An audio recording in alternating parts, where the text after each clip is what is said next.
Hello everyone, Clint here. Hope everybody's doing great today. Today I want to talk about the Garmin Epix 2. If you've been watching, everybody that watches my channel knows that I am an avid smartwatch person. I love smartwatches. I like everything that goes with them, the apps, the smart speakers, the smart assistants, the voice assistants, all that kind of stuff.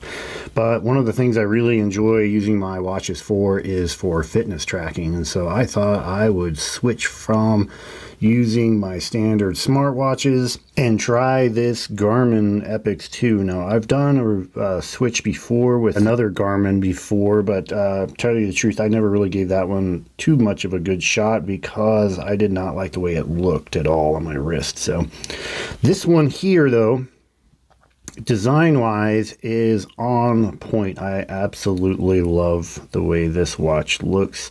I like the way it looks on my watch, on my wrist.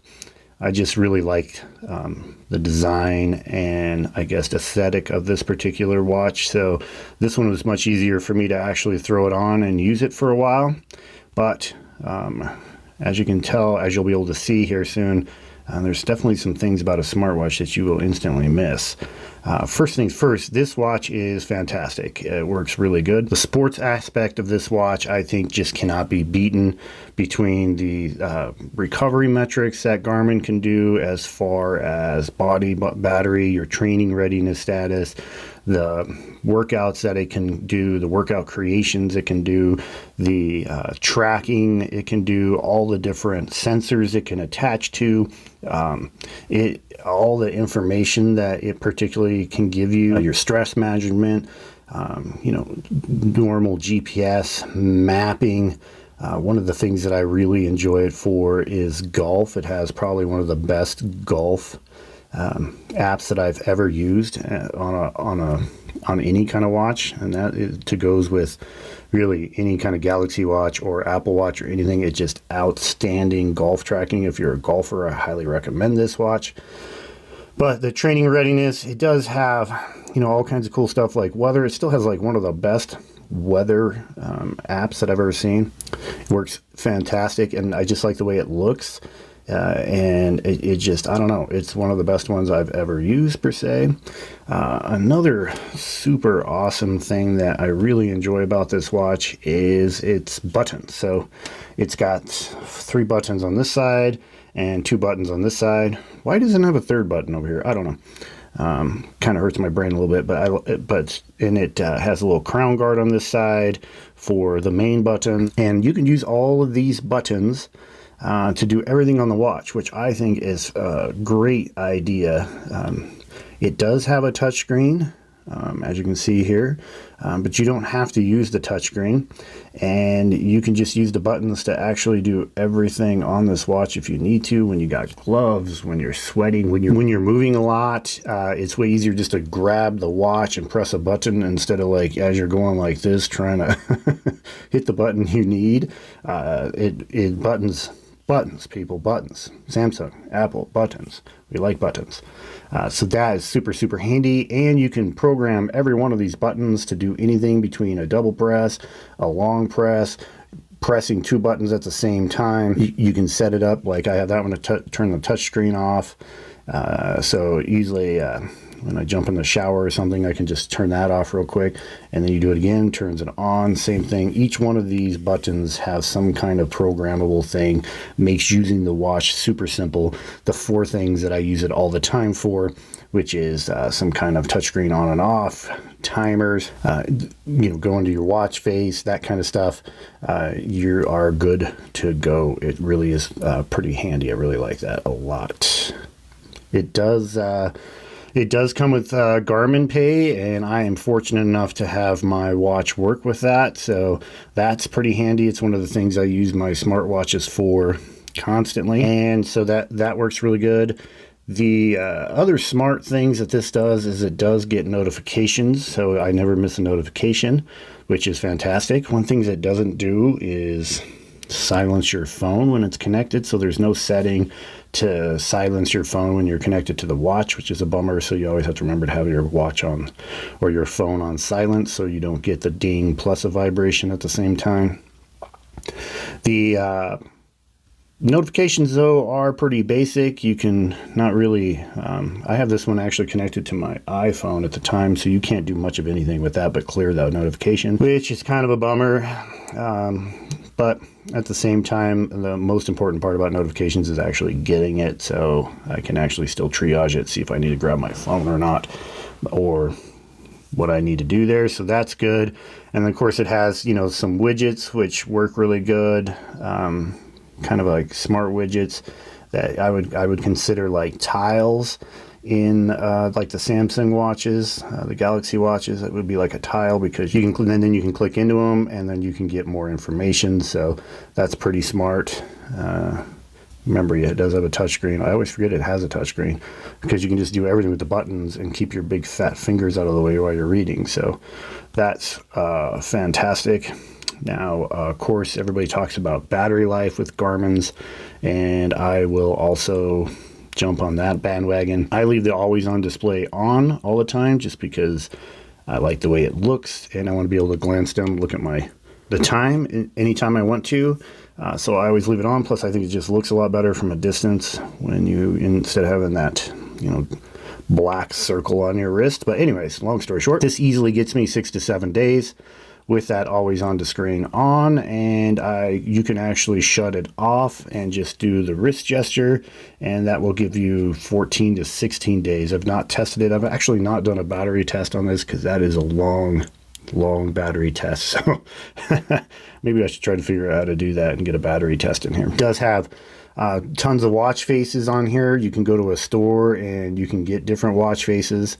So it's super easy to switch over to them. And as you can see, once again, you can do everything with the buttons here. But yeah, pretty cool watch faces, very sports centric. I like the way they look. Nothing classy per se. You can download some pretty cool ones. And then you can do all kinds of different complications, as you can tell here. And the nice part about the complications on the watch face is you can press and hold on these when you have and it goes right to it instead of a tap, which I like better, because you know, most watches you can just tap it and go, but you can accidentally tap that and go somewhere you don't want to go. But this one here, you can just press and hold that, and then you are good to go to your next one. Awesome. So this particular Garmin watch is the reason why I picked this one, is it does have the AMOLED screen, and when you're a smartwatch person, you like that AMOLED screen. You want to be able to see that nice, bright, pretty, colorful screen, and this one is on par with any of these watches here. I've never wanted for a better screen per se while looking at this one, so that's not a problem at all. That looks fantastic. Works great. The bands on here are also pretty cool. It's one of the easiest ones I've ever used. It has like a quick disconnect system right here, where you just kind of slide that in there, and then you can just pop the band off, and then you grab another one and you just pop it right in there, and voila, you're done. I really like that. Those posts just stick there and stay there. And one of the things, there's tons of bands you can buy. This is the one of the Garmin ones. I don't recommend that, because it's just like Apple and Samsung. They're freakishly expensive for some reason. I don't know why. But there's tons of options on Amazon to get different bands, and like I said, they're super easy to pop on and off, so that is great. All right, so you know, as I'm using this watch, what do I miss? I can tell you what I miss. It's pretty easy. Apps. So you know, I use daily, you know, Todoist, Google Keep, tracker app, time tracker apps, and you know, it's nice to just be able to pop those on from the watch itself without actually having to go into the you know, grab your phone. I definitely missed that.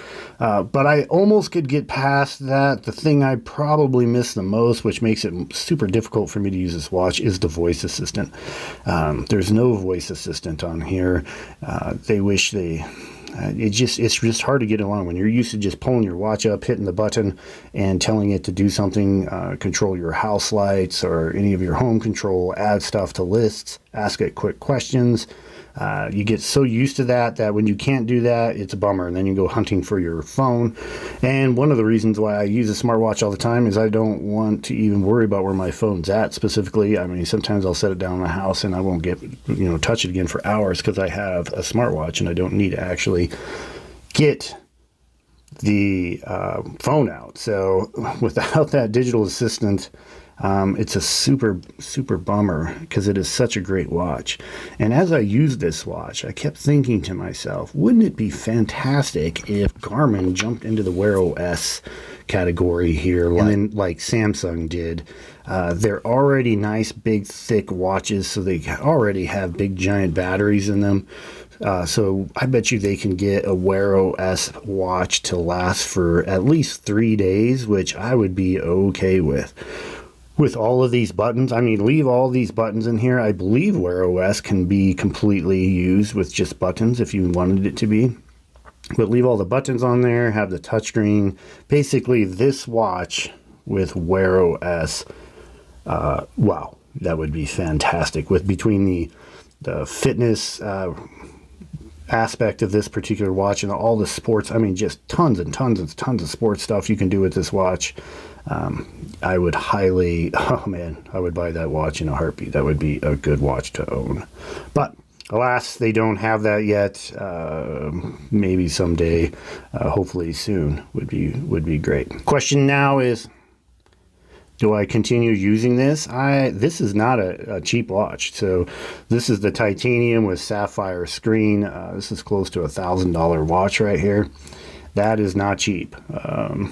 Super not cheap. I mean, when you're looking, Apple's throwing down their best watch here for $799 with cell phone coverage and cellular data and all kinds of stuff. There's nothing like that on here at all. There's not even a speaker or a microphone. You can't answer calls with it, which is definitely kind of a bummer. Again, same thing. Sometimes I don't know where the hell my watch is at. I mean, my phone is at, and I need to, quickly answer a phone call on my watch. I do it all the time. You can dismiss them, which is handy too. And of course, you can see who's calling you and stuff, but can't do that. Yeah, and this is the full titanium. Got the Galaxy Watch Pro 5 here, which has pretty great battery life. Also a full titanium case. I don't know, Garmin. Make this watch in Wear OS, and then I would say it's worth $1,000. Or that Mark series, that is absolutely beautiful, where that whole thing is titanium. Such a nice looking watch. Man, get it with Wear OS. But I am going to keep this because I can tell you right now, the sports aspect of it is really, really good, and I really like it. The golf aspect, I do play a lot of golf, and using this golf compared to using it on the Apple Watch or my Galaxy Watch, which both have golf apps that you can download. This one's just built into it, and it shows the whole course. It's just really good. I should probably do a separate golf review on this. And for my running metrics and that kind of stuff, this is still better. So I'm still going to strap this one on and use it when I do my major workouts, just so they track better. I can get a training readiness, what my training load was, all that good stuff. So still going to keep the watch. Probably won't wear it every day, all day, because, man, these smartwatches are just better, I think, as far as like everyday wear. But I don't know. Have you guys ever considered a Garmin watch? If all you need is notifications and you're really into fitness, or even kind of into fitness, I guess, this is a dang good looking watch. So I really like to just wear it just for its looks. So let me know what you guys think about owning a Garmin over the smartwatch. Curious to hear what you say. But, that's about all I got for you today. I appreciate you staying to the end, and I will see you on the next one.